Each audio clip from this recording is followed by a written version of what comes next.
Hello and welcome to the Visionary Chronicles podcast. Appreciate you joining us today. Here in October, towards the end of the year. Wanted to put out a podcast today, which was one that we got a lot of great feedback on as we do these, which are case studies. And so I wanted to have another one today. It actually comes from personal experience as well as follow-up experience. So I think it's a great story and one that a lot of people have heard about. But I thought it would be interesting to talk about this story and kind of how it evolved, much from the inside as well as post-acquisition. And this was with Oakley.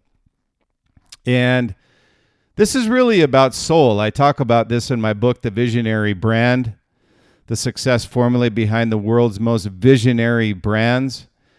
Still available in distribution, was an Amazon bestseller and also won the award for Best Nonfiction Business Marketing Book under Reader's Favorite. So I appreciate that as well. So today we're going to talk about soul. And we're going to talk about the soul of a brand and how that's created and what it looks like. Is it tangible? Is it non-tangible?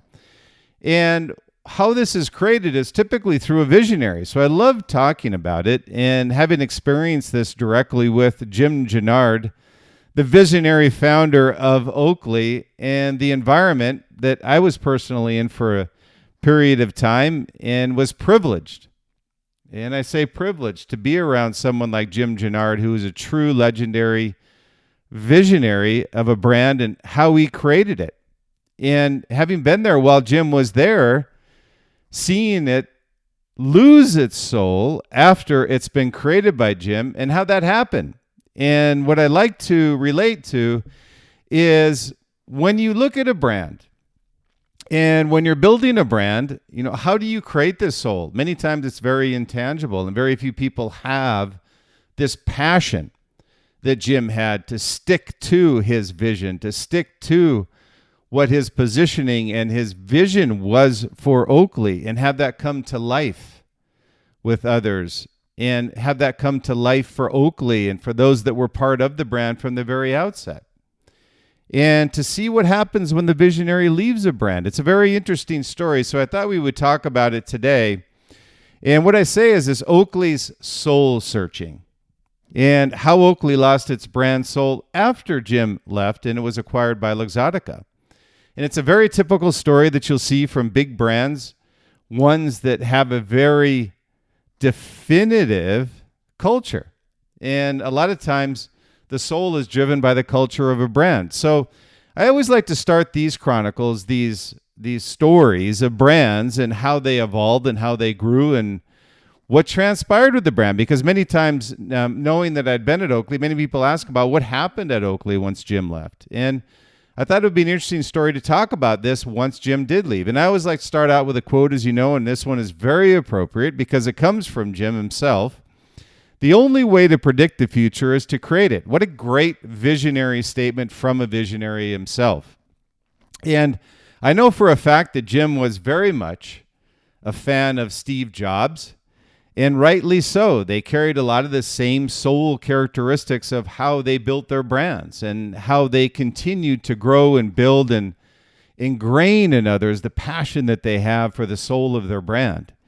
So again, Jim's quote here: the only way to predict the future is to create it. What a great positioning and vision for a brand. So starting out with this Chronicle 173 is, how does an iconic brand like Oakley lose its soul once a visionary leaves? How does a brand stay on course once the driver of the brand has left the building?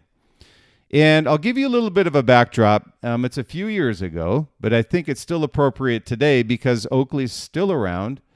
But I think we all agree it's not the same rebellious, innovative brand that it used to be when Jim was there. So taking a few years back in 2007, when Jim Jannard, founder of Oakley, visionary of Oakley, the iconic leader of Oakley, sold the company to Luxottica in 2007 for $2.1 billion. Many were saying that that's when the brand lost its value and its soul as a brand. Jim was a visionary entrepreneur and still continues today through Red Digital and other brands that he's a part of. Had built Oakley into this innovative, having been there inside the four walls, you have to have seen it and been in the brand. Just the building itself was crazy innovative. And he built this innovative, rebellious brand that prided itself. And I say pride because we knew that Jim would stick to his vision through thick and thin. No matter what, he always stuck to his vision of being this rebellious, innovative. And he said, we don't really care if somebody copies us because we should always be far enough ahead in our innovation pipeline that others will always follow us, but we're always being the leader. People want to know what comes next. And it's very much like the Apple principle when Steve was there. Not so much today, but when Steve was there, that was the case. Everybody was wondering what Apple was going to do next. What was the latest product creation from the great Steve Jobs? It was very similar with Oakley. They were a rebellious brand that prided ourselves on high-performance product, obviously in eyewear, with cutting-edge technology and bold, great designs and colors. And Oakley's DNA, and I love the word DNA because that's built off the soul and the foundation of what Jim's vision was for the brand, was rooted in boundaries, both in product innovation and branding. So you had these two pillars inside of Oakley, which were product innovation and branding. We created this culture inside of Oakley that others gravitated to. And it was deeply connected to the vision that Jim had, which Jim would always say, defy convention. And it relates to Steve Jobs, where he said, defy the status quo, which is don't do what others are doing, take the lead, and never relent. So while Oakley lost much of its brand value and soul after Jim left, there were several factors post-acquisition that was part of why they lost their soul. And what I love is I kind of outlined some reasoning be how this happened after Jim left and how it depleted the brand soul so quickly. So we'll look at several areas of, and what I want you to relate to is your brand itself. Even if you're not the visionary Jim Jannard is and continues to be, there are areas here that you can look at, and you don't even have to be acquired to realize that these are things that deplete the soul of your brand. Big or small, with Liquid Mind, we work with both big, mid to large cap companies and brands like Adidas and Nike and K-Swiss and other brands that we work with, but we also work with a tremendous amount of entrepreneurs that want to know how to create a culture, how to create a soul. So if you're an entrepreneur, a leader of your brand or company, or looking to position a culture for your brand, take a look at these. These are lessons to be learned as to how you build your culture, but more importantly, how you lose it. You know, when Jim built this, he had a vision of what Oakley stood for, and he achieved that vision. Clearly, the value to a portfolio brand like Luxottica was $2.1 billion. That's significant when Jim started with nothing. And Jim truly was an entrepreneur that built something great. He wasn't born with a golden spoon in his mouth. He actually built this thing from scratch. It actually started with colored motorcycle grips. And if you go through the Oakley Museum, you get an appreciation of what Jim built. So kind of looking at the first area or factor that I talk about is loss of a founder's vision. So when you look at this, and when I read this to you, whether you're an entrepreneur or whether you have a brand or whether you're looking to sell your brand, if you're the acquirer, be careful of why you're acquiring this, because many times it's intangible, like what Jim had with Oakley. The culture he built was Jim Jannard's culture. Jim had a vertical integration of his brand from everybody inside those four walls of Oakley, and we were relentless about protecting that culture. So Jim built Oakley, the brand, on a unique blend of innovation, quality, and design. And he was intensely focused on performance and pushing boundaries wherever we could. He was also deeply involved with product. Jim was always in the design room, and it was cool as hell in the design room. So we had red lights flashing out front, fingerprint analysis, sometimes retina scans. At one point, Michael Jordan, who was on the board of Oakley, had an office across from Jim. So it was a really cool environment to be in. But he was deeply involved in product. And Jim wasn't just a cursory observer. He was always involved. He wanted to make sure that whatever we were creating, put it in the marketplace. Jim would always say, let the product breathe, which is a great analogy. He felt that we were making too many beautiful, beautiful designs and products. And we were rotating them too quickly at retail because retailers wanted more Oakley product. We felt the need to make more Oakley product. But Jim said, stop. Let's create less product and make it more beautiful and more performance driven and let it breathe in the marketplace. So he was always involved on the authenticity and the cutting edge technology that Oakley always had with all of our products. And unfortunately, after the company was sold to Luxottica, the corporate focus shifted towards profitability, scalability, and mass market appeal. And you're going to see how that significantly diluted and damaged the Oakley brand and the DNA that Jim had set. And these are lessons, again, to be learned by anybody at any level inside of a corporation that is a true brand or wants to be a brand. Is you can have mass market appeal or niche-driven innovation and technology that nobody else can copy. And that was Jim's positioning. And then the second factor is loss of independence and innovation focus that Jim had in the company. So under Luxottica, the new acquirer of Oakley in 2007, they're a huge company. They have many, many brands, including Oakley. So they kind of took the heart and soul of Oakley and meshed it with other brands that didn't have anything near the positioning or soul of Oakley. And it was a significant cultural issue, product issue, innovation issue, product pipeline innovation issue. You mention it, they did it, and it damaged the brand. So Oakley became a portfolio, or part of the portfolio of these eyewear brands of Luxottica.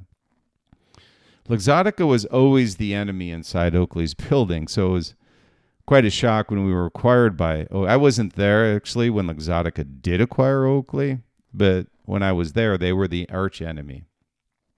And so to be sold to them was quite a shock to everybody inside the building, I'm sure.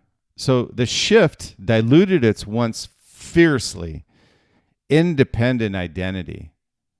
And, that for anybody inside of Oakley or anybody being part of Oakley, we knew was going to be the beginning of the end to the culture of this passionate vision that Jim had set. So true that the brand remained a major player in the market, and it does today.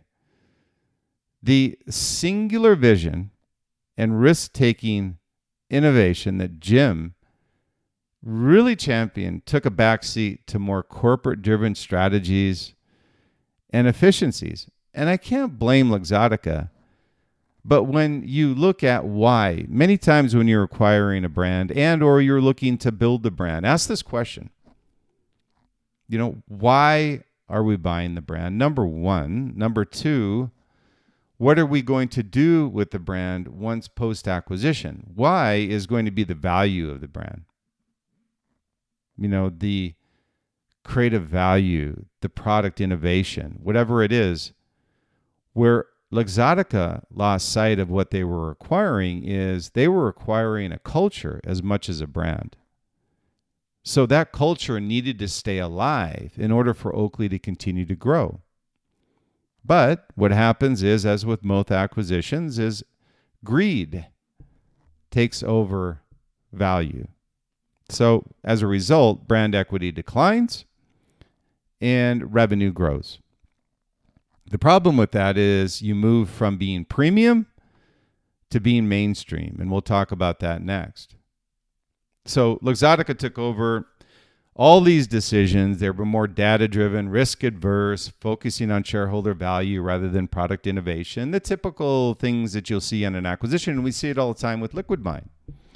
And the reason that people bring us on the PE and VC side for Liquidmind is evaluating situations like this when they do an acquisition, is looking at what is the value that we're purchasing. Is it a cultural value? Is it a product innovation value? Is it a commodity value? And these are all different on why you're acquiring a company. So the shift stifled this creative freedom inside of Oakley as a standout brand and contributed to its culture decline. So the first thing I talked about, and this would be the third point, is shifting from premium to mainstream. I talk about it all the time. I say good, better, best. You're on 3 levels inside of a retail distribution channel. You're either good, you're better, or you're best.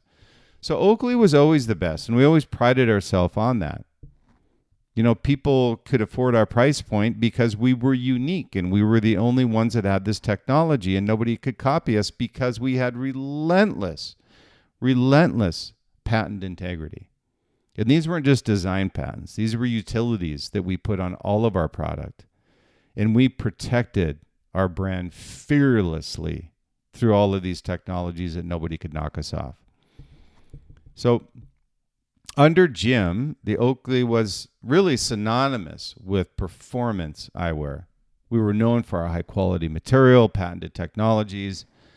And after Luxottica's acquisition, the brand decided to expand the customer base and the demographic who we were originally selling to lifestyle and fashion, catering to a much broader market, one that Luxottica is more familiar with, but Oakley's not. There's your problem, okay? Misalignment with your positioning in the marketplace and your community and your authentication as a brand. Be aware of those whenever you think about, and I see it all the time, and when you look about brand strategy with Liquidmind, what we ask the questions are, who is your customer? And it may seem like a simple question to say, well, you know, everybody asks, well, who is our customer? Well, truly ask who your customer is. In this case, if you're honest with yourself, you're shifting your brand focus from who you were originally authenticating, selling product to in your community and growing. Is it performance or is it mainstream? So this shift that Luxottica made really alienated their core customers. And especially with athletes, enthusiasts who valued Oakley for its technical excellence and first best-in-class strategy and best-in-class products. So Luxottica's always been known for mass marketing in its brands. They'll put all of their brands together in a singular lens crafters, whatever it is, and do a singular distribution channel without any point of difference, which changed Oakley's trajectory almost overnight. So what was once seen as a premium, high-tech, rebellious brand became more mainstream. And that's your decision as a brand. When you look at your distribution channels and who you're selling to, changing your trajectory is traditionally changing your distribution strategy, which also changed your equity positioning.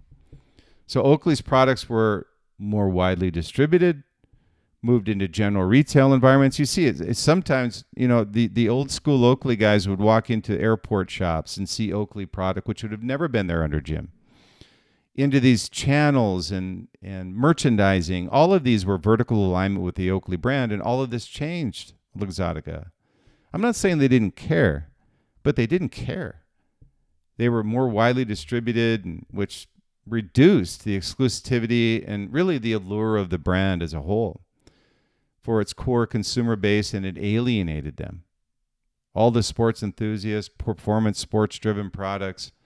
So again, the other point is once you do that, you lose brand value and it dilutes it.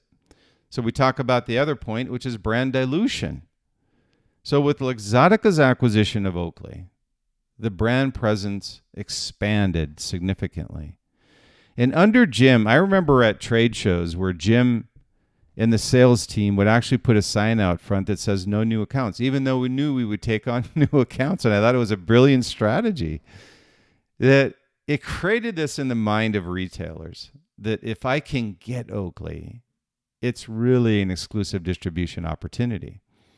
But as soon as you start expanding your distribution, and when you look at what you want to be and why you want to be that type of brand and who you're selling to, be careful about expanding your distribution unless you have a strategy around why you're doing it, when you're doing it, and where you're doing it. There's always the good, better, best strategy, and eventually you cannot cross that bridge without damaging your brand equity. So this expansion of the brand presence on a global scale really cost the positioning that Jim had. When you look at it, was rooted in this personal ethos of Jim to be exclusive, to be unique, to have a significant point of difference in the marketplace. They became more profit-focused, and as a result, Oakley's soul as an authentic, performance-driven brand was diluted significantly. So Luxottica's global reach, allowed Oakley to expand. That was a great thing for Oakley, placing it in more stores, more markets. While this grew revenue, it led to an overexposure. And this is where you start losing your soul. So if you just look at it from the standpoint of distribution, it should be expand with those partners that can carry your price points at a premium level, and you build a loyal community of followers and customers that believe in what you're doing and will support you in what you're doing. Change that, and you lose authentication, you lose loyalty, and you lose your community. It's just a different community. So it led to overexposure and turning the brand into more of a commodity, which is the worst actual word that Jim would ever want to hear, is that Oakley would become a commodity. So exclusivity and high performance appeal that Oakley once commanded was eroded by this mass production and availability, reducing its premium exposure on a global scale, which is a problem. And the other point that happened with Oakley losing its soul was probably the most important, is this culture change. Jim was not only Oakley's founder, but he was the brand's heart and soul. When we look at the company, we were dedicated to Jim's vision because he was dedicated to the vision. He never took shortcuts. He would always squash any ideas around bringing Oakley down to a price point that would make it more of a commodity versus premium. And that's what we lived and died by. So his departure, his selling of the company, led a shift to this company culture at Oakley. His culture, Jim's culture, was one of creativity, pushing technical boundaries, creating this, what I call this innovation pipeline. We could surf this thing at any point in time for 5 to 10 years with Jim. And when you look at the acquisition from Luxottica, was more corporate, profit-focused, under Luxottica umbrella. So Luxottica owns, just so you get an idea, they own a significant number of eyewear brands, Ray-Ban, Pearsall, Vogue. And after acquiring Oakley, it may have been challenging to maintain this focus, the singular visionary focus that Jim had for Oakley and who they are as a brand. It's what makes Oakley unique. And I go back to, when you look at either creating this value for your brand, this culture for your brand, it just shows the damage that can be created literally overnight as a result. So this integration into a large corporate structure really diminished Oakley's identity, this DNA of what Oakley had. And Luxottica had to balance the needs of this entire portfolio rather than allowing Oakley to remain a disruptor in the industry. And I think that's where really a lot of PE and VC companies lose sight, and we see it with Liquid Mind, is that when they ask us this question, what do we do with a brand like Oakley? Oakley is one that's very unique because it was, number one, a premium brand. It was not a commodity. Our recommendation always is to let these premium brands like Oakley that have built this culture, you're really buying a culture. Not only product, but you're buying a culture. They're all interconnected. Break one and the other one breaks. You break the product and what the product stands for, performance-driven technology, whatever it happens to be, and you break its culture. And that's what happened with Oakley. So I caution PE and VC firms when I say, listen, what are you buying here? When I looked at Oakley and they asked, well, what are they buying? They're buying a culture plus product innovation technology and a vision that should be carried forward. Nike has been able to bridge this gap. Oakley should have been able to bridge this gap if they had the right acquirer. And I'm not saying they're not profitable. I'm not saying they haven't grown revenue, but look what they've created. They've created nothing but a commodity brand.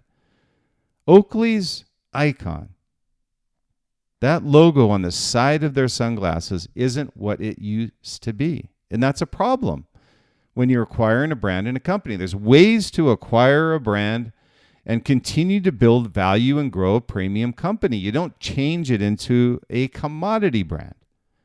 The culture change immediately changes your community, your followers, and those who are loyal to your brand and your company. And the next point is loss of connection with the core audience. We talk about this with culture. Oakley's early adopters were action sports athletes, and also not a lot of people know this, but elite military units who appreciated the brand's performance-driven innovation and design. And many of these acquirers don't understand that because they don't have a brand the level of Oakley. And the transition to this broader lifestyle focus distanced Oakley from its core group, further eroding its authenticity, its trust within these niche, influential markets. And I say this because what you need to understand as an entrepreneur or someone who has a brand, how do I grow it? How do I continue to grow it? Understand your community only grows. Your authentic community only grows when you're authentic. And what I mean by that is change your distribution, change your product, not just technology, materials, construction, whatever it is, price points. All of these affect your community, your brand equity, and your value as you move forward. So be extremely careful when you are building your brand and also how you continue to build your brand. So in summary, I would say Oakley's brand value and soul really suffered after its visionary Jim Jannard sold the company. And the reasons are because new ownership, they really emphasize profitability and mass appeal over innovation, performance, and a niche focus around what made this brand so iconic under Jim. The loss of its founder's vision and the shift toward corporate management really led to the dilution of Oakley's ID and their DNA as a brand. Ultimately, Oakley, it's maintained a strong presence in the eyewear market as a commodity brand. They still have premium price points to a certain degree, but really nobody believes they're the premium brand in the marketplace anymore. It lost its distinctiveness, its rebellious spirit, and connection with its core base after Jim's departure from the brand. The visionary left the building. So this sale marked a transition from a pioneering company with a clear mission and identity to one that fit within the corporate priorities of a larger company. And it just became another brand. So when we look at this again, the lessons are, I don't care if, again, I will restate this, whether you're an entrepreneur or you own a brand, mid-cap, large cap, whatever it is, as a brand, you have a soul. Don't lose these things. Loss of founder's vision, number one. Loss of independence and innovation focus. Shifting from a premium to mainstream distribution strategy. Your brand dilution as a result of doing this. And your culture change. So all of these contribute to a loss of a connection with your core audience you originally built. Don't think you can do these things without losing your core identity and your authentication as a brand. So I always say, stay true, stay authentic, be different, and be great, but enjoy the journey along the way. Again, I really appreciate your time. And hopefully you enjoy the subjects that we talk about here with the Visionary Chronicles. It would be great if you could give us a rating on Apple Podcasts. We're on Spotify. We're on iHeart, Google Play, all the distribution channels. So please, if you could pass this on. I love getting feedback from the entrepreneurs, those that listen to this, the business leaders out there, as to how they've applied what we talk about here at the Visionary Chronicles and how it's been so valuable to them. And also, if you sign up for subscribe to the Visionary Chronicles, we'll also give you a free ebook with the Visionary brand. It's the success formula behind the world's most visionary brands. Again, it's an Amazon bestseller. Also, still in distribution on Books A Million, Amazon. Everybody's still selling the book, and we're doing well with it, fortunately. And for those that have purchased, thank you. Also received the Reader's Favorite Award for Best Nonfiction Marketing Genre Book. And then with the release of the book, I've talked about this before. We had a lot of people talking about a presentation around the chapters on the book. So we actually released earlier this year the Visionary Brand Master Course. And you can find that under the visionaryfiles.com. And it's the Visionary Brand Master Course. It's literally 2 hours of video on each chapter in the book. So we've gotten a tremendous amount of feedback from business leaders, entrepreneurs that have taken the course already. And we wanted to set it up as a standalone course where you can skip around chapter by chapter and get an idea of how to build your visionary brand. And the other piece is that I run Liquid Mind, as most of you may or may not know. And we do have a free advisory session. So as I talk about these, you can talk with me or anybody on our team on Liquid Mind. We were virtual before virtual was a reality. We are a plug-and-play brand advisory firm. But we do have a free advisory session. You can go to Liquid Mind site, liquidmindsite.com, and sign up for a free advisory session. And we do have ongoing, we literally call them sessions. We have 1-to-1, we call it advisory. And these are ongoing sessions that we have on an exclusive basis with only a few entrepreneurs and business leaders each month. So feel free to take a look at that as well. That would be on liquidmindsite.com under advisory as well. And feel free to sign up to our newsletter. Feel free to reach out to me directly through Facebook, LinkedIn. I'm happy to connect. And also connect with me on email.